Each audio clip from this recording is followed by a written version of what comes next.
Bonjour, dans cette vidéo, on va faire la pièce C1 dans Inventor. Le plan a été mis à jour le 26 janvier à 3h52. Donc la pièce, comme à l'habitude, on va commencer avec un rectangle de référence. Donc si on représente ce que ça donne dans Paint, on a notre rectangle de référence qui prend les dimensions maximales. Après ça, on va pouvoir venir placer nos cercles qui sont tangents. Donc les cercles, ici on va placer un premier cercle de rayon 6. On va ensuite placer un autre cercle ici de rayon 10.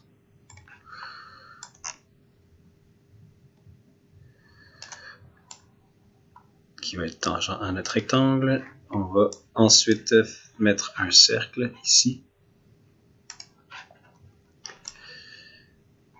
Tangent au côté droit. Donc l'information qui nous manque, si on regarde ça, c'est en fait à quelle hauteur est situé ce cercle, parce qu'on voit qu'il est tangent juste du côté gauche. Ce cercle est tangent seulement du côté du haut. Il va falloir savoir à quelle distance du côté gauche est-ce qu'il se trouve. Et ce cercle est tangent seulement du côté droit. Il va falloir également savoir à quelle hauteur il se positionne. Pour ça, on a des vues de coupe. Donc pour commencer, le premier cercle à gauche, on voit avec la coupe de la section B, ici, que notre centre de cercle, donc ça c'est une ligne pour représenter le centre d'un cercle, on voit que le centre est à 22,8 mm du bas de notre rectangle. Donc, on va commencer par ce premier cercle. Tout d'abord, on fait notre sketch 2D sur un plan XY. On fait notre rectangle comme à l'habitude de construction. Dans ce cas-ci, 228,8 par 30,7. On va faire nos lignes de projection pour être capable de centrer notre rectangle, comme à l'habitude.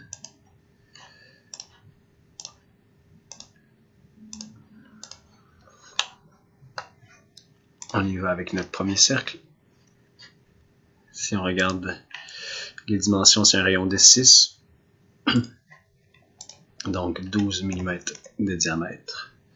On peut déplacer le cercle sans qu'il vienne s'ancrer ici. On le place pour aller faire la contrainte de tangence. Clique sur le cercle suivi du côté gauche du rectangle. On le place ensuite à une hauteur, donc dimension ici, une hauteur par rapport au bas de notre rectangle de 22,8.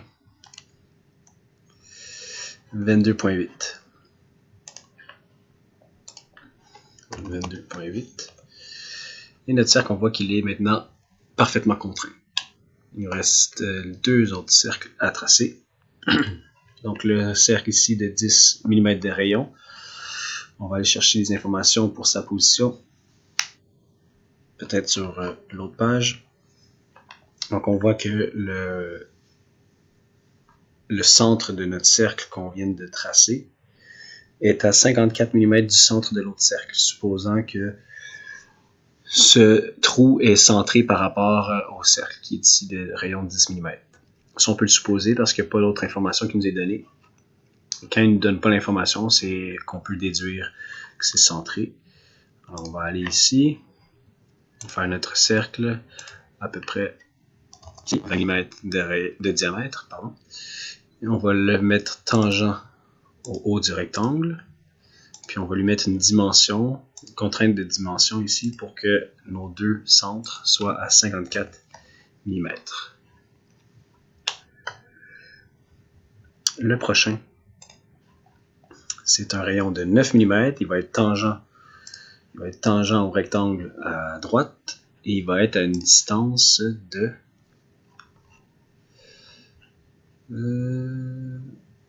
la hauteur. Donc on cherche ici, ah oui, l'information qu'on a, si on regarde du côté droit, on voit qu'à 5,4 mm Donc, quand on part du bas, le plus bas point et qu'on monte, c'est ça qu'on voit ici. Et quand on arrive pour changer dans la courbure, pour venir faire la courbure de mon cercle d'un diamètre de 18, donc rayon 9, il faut que celui-ci soit à 5,4 mm du bas complètement du rectangle. Donc ça veut dire que je fais mon cercle à 18 mm de diamètre. Je vais le rentrer ici, le mettre tangent au rectangle. Et là, on dit que cette portion de courbure commence à 5,4 mm du bas. Donc, il faut mettre une distance entre mon cercle et le bas de mon rectangle. On veut une distance de 5,4 pour le côté. Mais là, j'inclus, cette dimension-là, elle inclut le rayon. Donc, si on inclut le rayon qui est de 9, on fait 9 plus 5,4 et on obtient 14,4. Mon rectangle, mon cercle, pardon, est maintenant bien placé. On peut déjà faire l'extrusion pour ces cercles.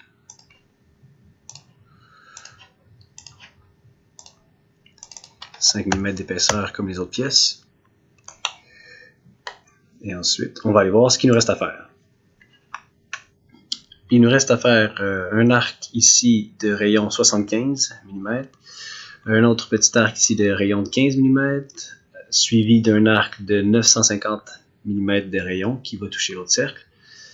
Et ici, on a un arc de 1300 de rayon.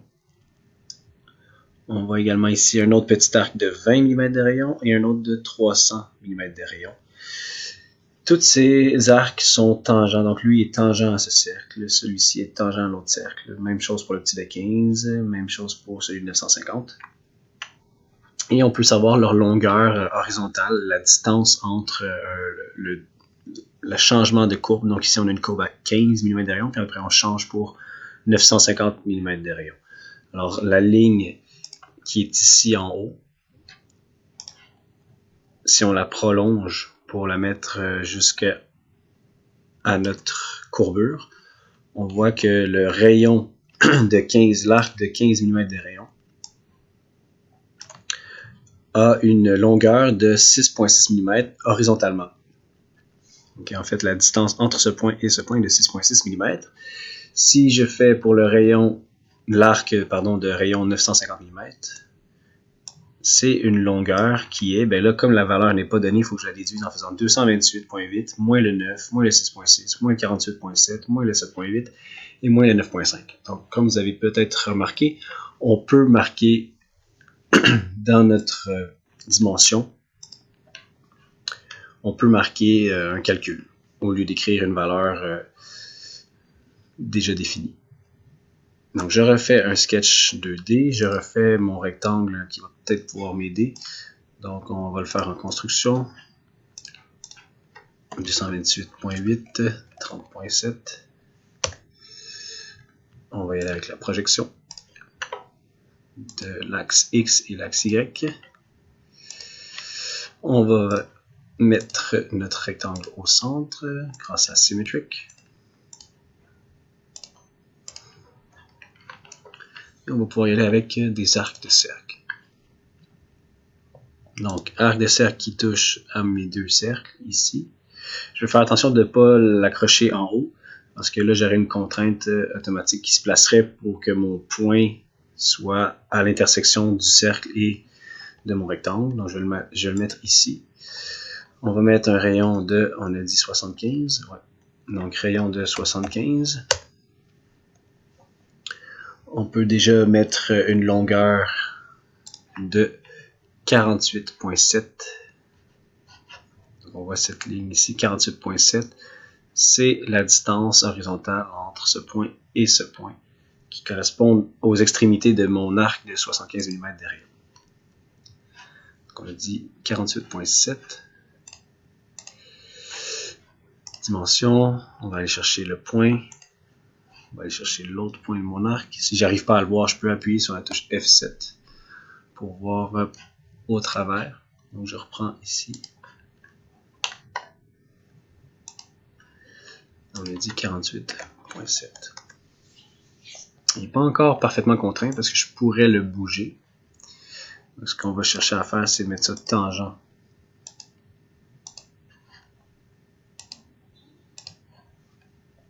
aux deux cercles. Donc là, j'ai juste mon arc touche à un seul point. Pourquoi? Parce que la courbure, ici, on voit que c'est que ça se suit, il n'y a pas de cassure, c'est vraiment bien continu, toute cette ligne-là, c'est une belle courbe continue. Ce qui veut dire que on est vraiment tangent et on poursuit avec l'arc qui est ici. Les autres mesures d'arc, on a un rayon de 15 mm et on va placer ça 6.6 mm de distance horizontale. Donc un arc. On le place sur le cercle. Je le fais à peu près ici. Rayon, on a dit de 15 mm. Je vais tout de suite faire mon autre arc qui va commencer avec la fin de mon arc de 15. Je vais l'amener jusqu'ici et on va mettre un rayon de 950. Maintenant, on va placer les distances de point à point ici qui étaient de 6.6. Et on a d'autres dimensions de ce point à l'autre point de 228.8, moins 6.6, moins 9, moins 48.7, moins 7.8 et moins 9.5.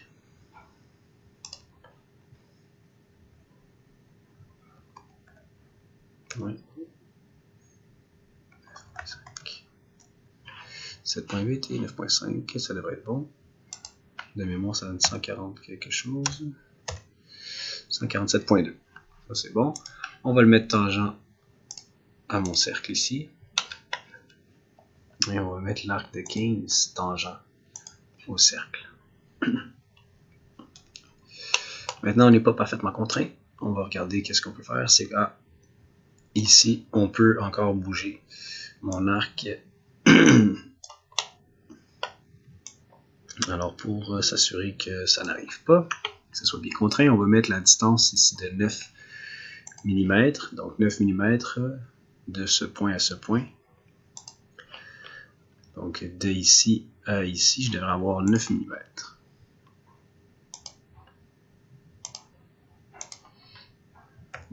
On voit, ça devient bleu. On est parfaitement contraint. Il va nous rester à faire l'arc de 1300 mm de rayon, suivi du 20, suivi du 300. On va commencer avec le rayon. L'arc de rayon 1300. Donc, je vais le placer ici. Je l'amène juste à peu près ici. On fait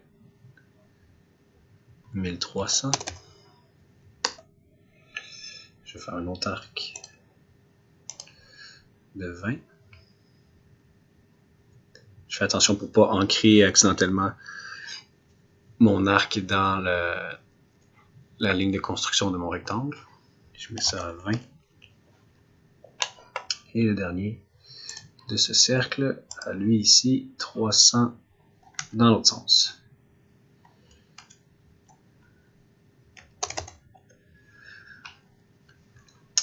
On va maintenant se fier aux données de la vue des dessous. Notre arc qui est de 300 commence à 4.7 mm du bord et a une longueur de 47.8 mm horizontale. Donc 4.7 à partir du bord. Dimension à partir du bord de 4.7. Ici, on est de là à là de 47.8.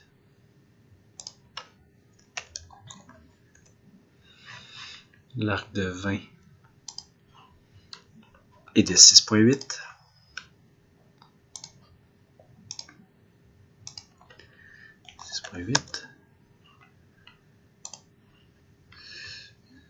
Le rayon de 1300, et bien un peu comme tantôt on a fait, on peut faire 228.8 moins le 4.7 moins le 47.8 moins le 6.8, blablabla. Ou on peut également lui dire de commencer à 8.2 mm du bord du côté droit. Donc on va mettre une dimension de ce point à l'extrémité droite de 8.2.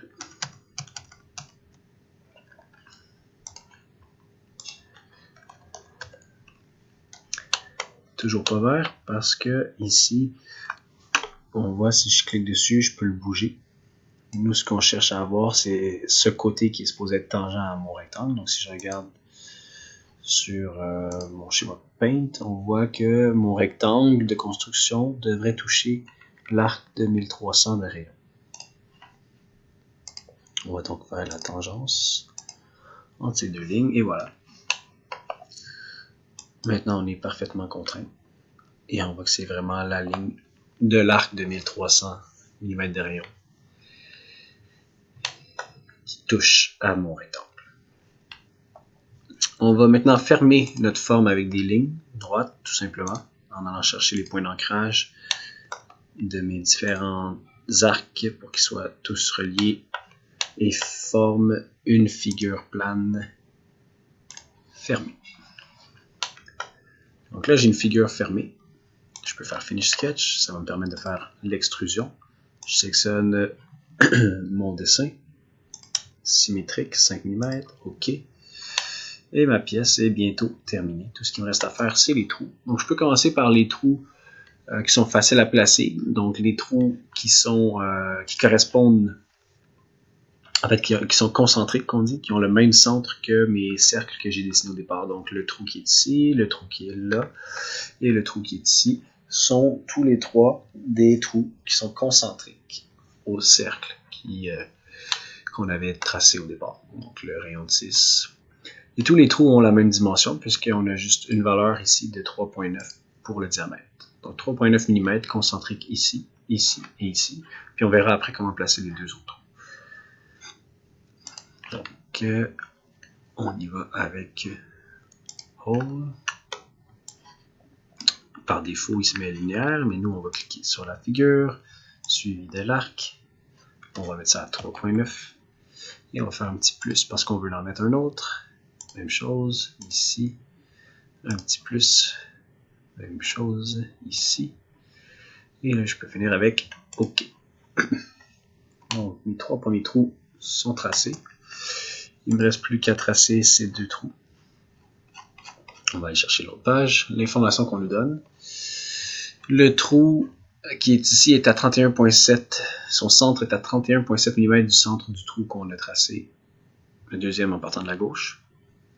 Et son centre est à 12.4 mm du bas de la pièce, en fait du bas du rectangle. Ce qu'on voit, ouais, on peut se placer et dire ici qu'on est au bas du rectangle, au bas de la pièce.